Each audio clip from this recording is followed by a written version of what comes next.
ایک شیٹ لگا دیتے ہیں، جو بھی پنیری ہوتی ہے اس کے اوپر ایک شیٹ لگا دیتے ہیں۔ اسی طرح جو بڑے بڑے فارم ہو، کنٹرول شیڈ ہیں، وہاں پر شیٹیں لگائی جاتی ہیں جن کے اندر بے موسمی جو سبزیاں وغیرہ ہیں وہ اگائی جاتی ہیں۔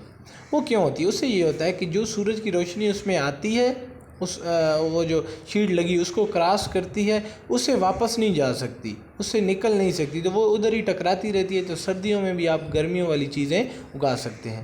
اسے کیا کہتے ہیں؟ گرین ہاؤس ایفیکٹ، مطلب کوئی چیز اندر آ رہی ہے وہ باہر نہیں جا رہی، اور وہ اسی ٹیمپریچر کو اس نے مینٹین کیا ہوا ہے۔ سبز قسم کی شیٹیں آپ نے اکثر دیکھی ہوں گی۔ اب کیا ہوتا ہے؟ ہماری زمین کے ارد گرد ہوا کا غلاف ہے، اور اس میں مختلف گیسز موجود ہیں، جس میں سے نائٹروجن ہے، آکسیجن ہے، کاربن ڈائی آکسائڈ ہے، آرگون ہے۔ ان میں سے گیس ہے کاربن ڈائی آکسائڈ۔ یہ گرین ہاؤس ایفیکٹ کا کام کرتی ہے۔ وہ کیسے؟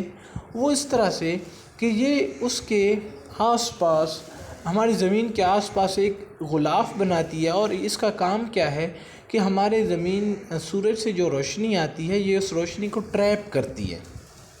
اس روشنی کو یہ اپنے میں سے کچھ کو گزرنے دیتی ہے اور کچھ کو واپس کر دیتی ہے۔ جتنی زمین کو ضرورت ہے وہ اس میں سے گزر جاتی ہے، وہ زمین پہ آتی ہے، اور زمین پہ جتنی زمین کو ضرورت ہے یہاں کے ٹیمپریچر کو ایک مینٹین رکھنے کے لیے، اتنی زمین لے لیتی ہے، پھر یہاں سے واپس چلی جاتی ہے، اور باقی جو ایکسٹرا ہے اس کو یہ باہر کر دیتی ہے۔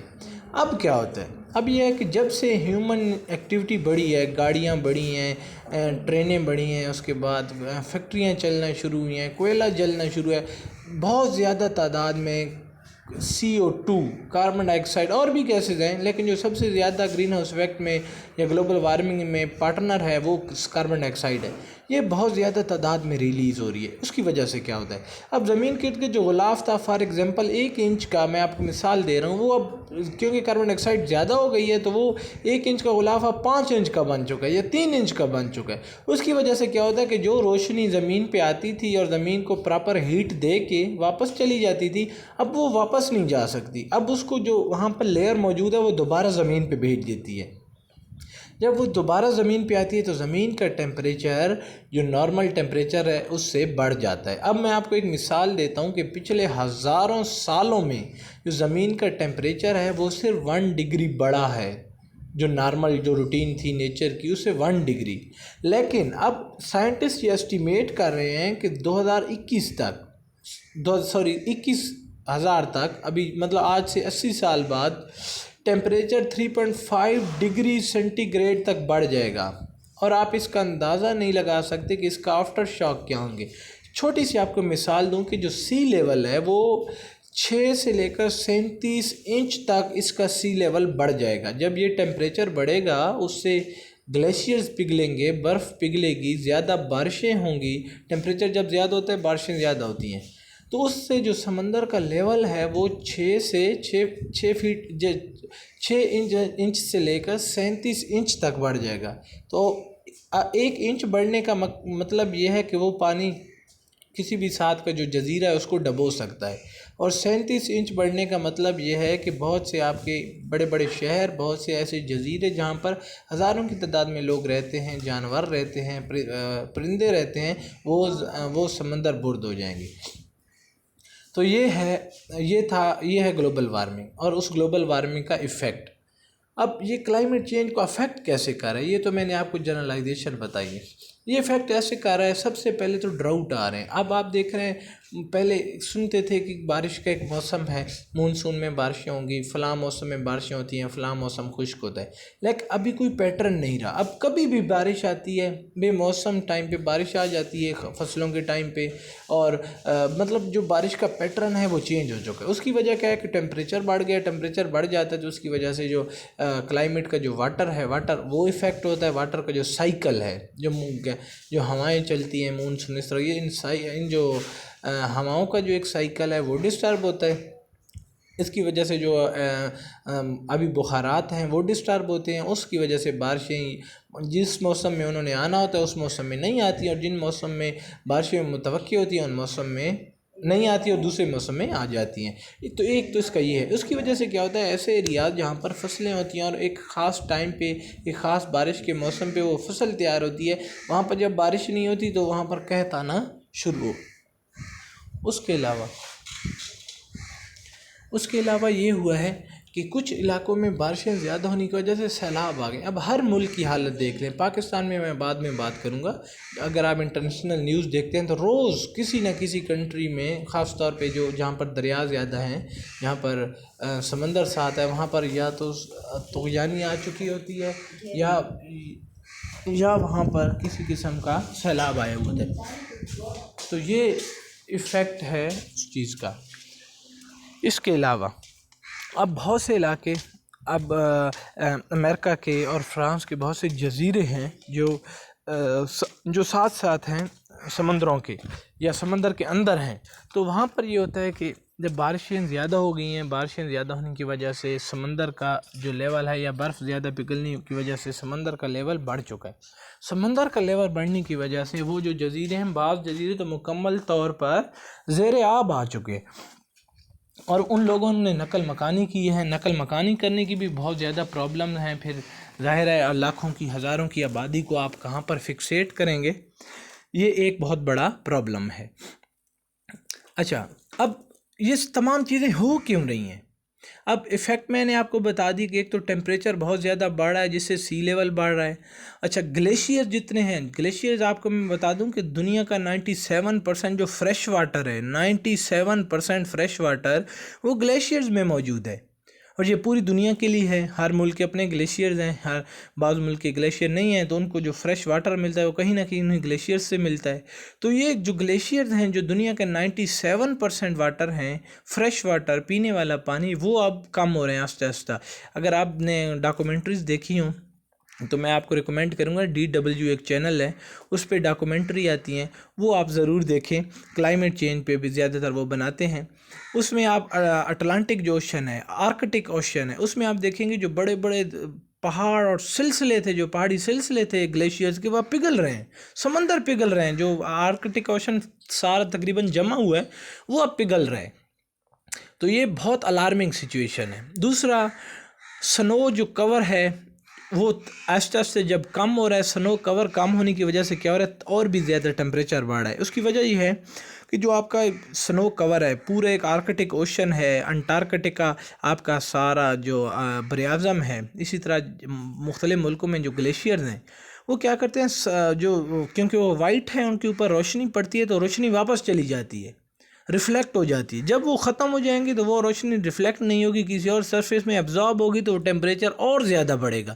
تو گلیشیئر آپ کا ایک ریفلیکشن کا کام بھی کر رہے تھے. مختلف پلانٹس ہیں، اینیملز ہیں، جب سمندر کہیں پہ آ جاتا ہے، سیلاب آ جاتے ہیں یا ڈراؤٹ آ جاتا ہے تو ان چیزوں کو وہاں سے موو کرنا پڑتا ہے. پودے ختم ہو جائیں گے. اس کے علاوہ جو ہوں گے آپ کے پاس اینیملز، یا تو وہ مر جائیں گے یا وہ وہاں سے موو کر جائیں گے، تو وہاں کا جو کمپلیٹ ہیبیٹیٹ ہے وہ وہاں پہ ختم ہو جائے گا. اسی طرح سمندروں میں مچھلیوں کا بڑا مسئلہ بن رہا ہے. بہت زیادہ تعداد میں اسی پولیوشن کی وجہ سے، ہیومن ایکٹیویٹیز کی وجہ سے مچھلیاں مر رہی ہیں یا وہاں سے موو آؤٹ کر رہی ہیں. برڈز کے مختلف بریڈنگ سیزنز ہوتے ہیں، وہ تمام چیزیں متاثر ہو رہی ہیں. اچھا سوری، کال آ گئی، میں لیکچر ریکارڈ کر رہا تھا. اچھا، تو میں بات کر رہا تھا کہ جو برڈز کے بریڈنگ سیزنز ہیں یا ڈفرینٹ انسیکٹس ہیں، مختلف پرندے ہیں جو مختلف علاقوں میں جاتے ہیں. فار ایگزامپل پاکستان میں سائبیریا، رشیا سے پرندے اڑ کے آتے ہیں یہاں پر بریڈنگ کے لیے، جن کا شکار بھی بہت زیادہ کیا جاتا ہے. تو وہ ان کے سیزن، ان کی جو بریڈنگ سیزنز ہیں وہ ڈسٹرب ہوتے ہیں. جب ظاہر ہے کہیں پہ سیلاب آ چکا ہے یا ڈراؤٹ آ چکا ہے تو وہاں پہ نہیں آ سکیں گے، آئیں گے تو وہاں پہ بریڈ نہیں کر سکیں گے، تو ان کی سپیشیز کو وہاں پہ ختم ہونے کا خطرہ ہے. ٹھیک ہے، تو یہ وہ تمام چیزیں تھیں جو نقصانات ہو رہے ہیں. اچھا، ایک اور بہت بڑی چیز کہ بہت زیادہ آگ لگ رہی ہیں، وائلڈ فائر جسے کہتے ہیں. امریکہ جیسے ملکوں میں، آسٹریلیا جیسے ہزاروں لاکھوں ایکڑ پہ رقبے جل چکے ہیں صرف اس گلوبل وارمنگ کی وجہ سے، اس ٹیمپریچر انکریز کی وجہ سے. جو ہیومن ایکٹیویٹیز نے، جب سے انسانوں نے ایکٹیویٹیز بڑھائی ہیں، گاڑیوں کا فیول، کوئلہ ہے اور جتنی بھی انڈسٹریز چل رہی ہیں، تو اس کی وجہ سے جو آفٹر شاکس ہیں، وہ بارشیں، سیزن تبدیل ہو رہے ہیں، سمندر کا لیول بڑھ رہا ہے، ڈراؤٹس آ رہے ہیں، سیلاب آ رہے ہیں، زلزلے آ رہے ہیں، اور پھر وائلڈ فائر بہت زیادہ ہو چکی ہے. اب ہم اس کو کیسے؟ اچھا اب ہم بات کرتے ہیں پاکستان اس سے کیسے افیکٹڈ ہے، پھر ہم اس کی بات کریں گے کہ اس کو روکا کیسے جا سکتا ہے۔ تو پاکستان کی افیکٹ آپ بالکل سامنے ہے۔ سب سے پہلے تو پاکستان کے بارشوں کا سیزن ہی تبدیل ہو چکا ہے۔ جس موسم میں بارشیں آتی تھی پہلے، اب اس موسم میں بارشیں نہیں آتی۔ اور میں آپ کو ایک سٹیٹ بتا دوں کہ پاکستان دنیا کے 5 سب سے زیادہ متاثر کون ہونے والے یہ جو موسمی تبدیلی ہے اس سے متاثر ہونے والے ملکوں میں دنیا میں پہلے 5 نمبروں پہ ہے۔ تو یہ بہت بڑی الارمنگ سچویشن ہے۔ اور اب اس کے بعد اب پاکستان میں جو گلیشیئر ہیں بہت تیزی سے پگھل رہے ہیں، جس کی وجہ سے آپ دیکھتے ہیں روز سیلاب۔ ابھی پاکستان ایک بہت بڑے سیلاب سے گزر رہا ہے۔ ابھی اس کی جو تباہی ہے وہ ابھی ہم نے پوری کیلکولیٹ ہی نہیں کی۔ ایک اندازے کے مطابق 14 سے 15 ارب روپے کا ہمارا نقصان، 14 سے 15 ارب ڈالر کا ہمارا نقصان ہو چکا ہے۔ فریش واٹر کا جو لیول ہے بہت کم ہوتا جا رہا ہے، کیونکہ ظاہر ہے وہ دریاؤں کا پانی ہم ڈیم بنا نہیں رہے، وہ سمندروں میں جا رہا ہے فریش واٹر، اور ہمارا جو واٹر لیول ہے وہ بہت کم ہوتا جا رہا ہے۔ آبادی بڑھتی جا رہی ہے، ہر بندہ 4 5 6 پہ بریک لگا رہا ہے، بلکہ بریک ہی کوئی نہیں لگا رہا جب تک خود نہ لگی۔ تو اس سے یہ ہو رہا ہے آبادی بڑھ رہی ہے، ریسورسز ہیں نہیں، کوئی پلاننگ ہے نہیں، بس ڈنگ ٹپاؤ والی گورنمنٹ بھی اسی پہ کام کر رہی ہے، اور جو آپ کے پالیسی میکر ہیں اور لوگ بھی اسی طرح بحث ہیں۔ پاپولیشن بڑھ رہی ہے، اس کے بعد کلائمیٹ چینج کی وجہ سے جو سوشل انیکویلٹیز ہیں، فار ایگزامپل سندھ میں اور بلوچستان میں پہلے ہی بہت زیادہ غربت تھی، اب یہ کلائمیٹ چینج کی وجہ سے وہاں پر سیلاب آئے۔ آپ کا ساؤتھ پنجاب پہلے ہی غربت کا مارا ہوا تھا، وہاں پہ سیلاب آئے، اتنی زیادہ تباہی ہو چکی ہے، اب پتہ نہیں شاید ان کی پوری یہ نسل ہی تباہ ہو جائے اپنے آپ کو پاؤں پر کھڑا کرتے کرتے۔ تو یہ بہت زیادہ پرابلم ہے کہ آلریڈی جو ویک سوسائٹی ہے، چلیں امیر ملکوں میں تو سیلاب آ جائیں تو وہ کچھ گزارا کر سکتے ہیں، ان کے پاس اتنے پیسے ہیں کہ وہ اپنے لوگوں کو فیسیلیٹیٹ کر سکتے ہیں، لیکن ہمارے جیسے ملک میں اور پھر ساؤتھ پنجاب اور جیسا کہ ہمارا سندھ ہے یا بلوچستان ہے، یہاں پہ پہلے ہی لوگ بہت زیادہ غربت کی لکیر سے نیچے ہیں، اس طرح کا کوئی ایونٹ اور زیادہ تباہی اور پھر وہ ملک کی جو سوشل نارمز ہیں اس کے لیے نقصان دہ ہو سکتا ہے۔ ہمارے جو کوسٹل ایریاز ہیں عربین سی کے ساتھ، اس میں بہت زیادہ رسک ہے۔ سمندر اب کیونکہ سمندر کا لیول بڑھ رہا ہے تو روز آپ کا کیا کر رہا ہے، آپ کی زمین کا بہت بڑا چنک ایک اپنے اندر لیتا جا رہا ہے۔ روز مطلب زمین کی کٹائی، جیسے دریا کٹائی کرتے ہیں اسی طرح سمندر بھی کٹائی کر کے بہت زیادہ زمین کو اپنی طرف اندر لے رہے ہیں۔ اور ہماری ایگریکلچر اکانومی ہے ہماری، اور پھر اس طرح کے جب سیلاب آئیں گے، اس طرح بے موسمی بارش آئے گی تو پاکستان تو پھر کلائمیٹ سے پہلے یہ غریب ملک ہے اور زیادہ تباہی کے چانسز ہیں۔ تو یہ تمام وہ چیزیں تھیں جو پاکستان کو اور دنیا کو افیکٹ کریں۔ اب اس کا قصوروار کون ہے؟ یہ بھی تو کویسچن آتا ہے کہ اس کا قصوروار کون ہے؟ اس کا قصوروار ہیں وہ امیر ملک۔ اب میں 3 ملکوں کا نام لوں گا جو دنیا میں سب سے زیادہ یہ جو دھواں ہے ہوا میں چھوڑ رہے ہیں: امریکہ، چائنا، انڈیا۔ رشیا بھی ہے، فرانس بھی ہے، اٹلی بھی ہے، یہ لیکن یہ دنیا کے 3 سب سے بڑے جو کاربن ڈائی آکسائڈ کے ایمیٹر ہیں۔ چائنا بہت بڑی تعداد میں کاربن ڈائی آکسائڈ، وہاں پہ کوئلہ جل رہا ہے، وہاں پہ فیکٹریاں چل رہی ہیں، دن رات چل رہی ہیں، بہت زیادہ آبادی ہے، ٹرانسپورٹ چل رہی ہے۔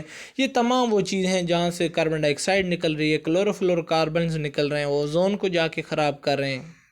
اسی طرح جو کاربن ڈائی آکسائڈ کی مقدار بڑھ رہی ہے اس سے گلوبل وارمنگ بڑھ رہی ہے، ٹیمپریچر بڑھ رہا ہے۔ امریکہ بھی اسی طرح، مطلب جتنے بھی امیر ملک ہیں یہ تمام ان کی اکانومیاں دن رات چل رہی ہیں، یہ کوئلہ جلا رہے ہیں، یہ پیٹرول جلا رہے ہیں، جس کی وجہ سے پوری دنیا پہ افیکٹ آ رہا ہے۔ ہم جیسے غریب ملک پاکستان کا، میں نے آپ کو بتایا ٹاپ 5 موسٹ افیکٹڈ کنٹریز میں آتا ہے، اور ہمارا جو گلوبل پولیوشن میں، جو ایئر پولیوشن میں ہمارا حصہ ہے وہ 0.5% سے بھی کم ہے۔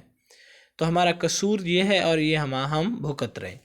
اب اس کا حل کیا ہے؟ اب اس کے حل کی طرف آتے ہیں۔ سب سے بڑا حل اس کا یہ ہے کہ اس پہ ایمرجنسی کام شروع ہو چکا ہے، یونائٹڈ نیشن کا پورا ایک ادارہ بن چکا ہے کلائمیٹ چینج پہ، اور بہت زیادہ کانفرنسز وغیرہ ہوتی ہیں۔ ابھی 26ویں نمبر کی کانفرنس ابھی ہوئی ہے گلاسکو میں، COP کانفرنس آف پارٹیز 26 ابھی ہوئی ہے گلاسکو میں، لیکن اس میں بھی یہ امیر ملک وعدے کرتے ہیں کہ ہاں جی ہم یہ کر دیں گے، ہم 2050 تک بالکل کاربن ڈائی آکسائڈ کو ختم کر دیں گے، ہم الیکٹرک کارز لے آئیں گے، ہم کوئلہ ختم کر دیں گے، ہم پیٹرول ختم کر دیں گے، لیکن ایسا کر کوئی نہیں رہا۔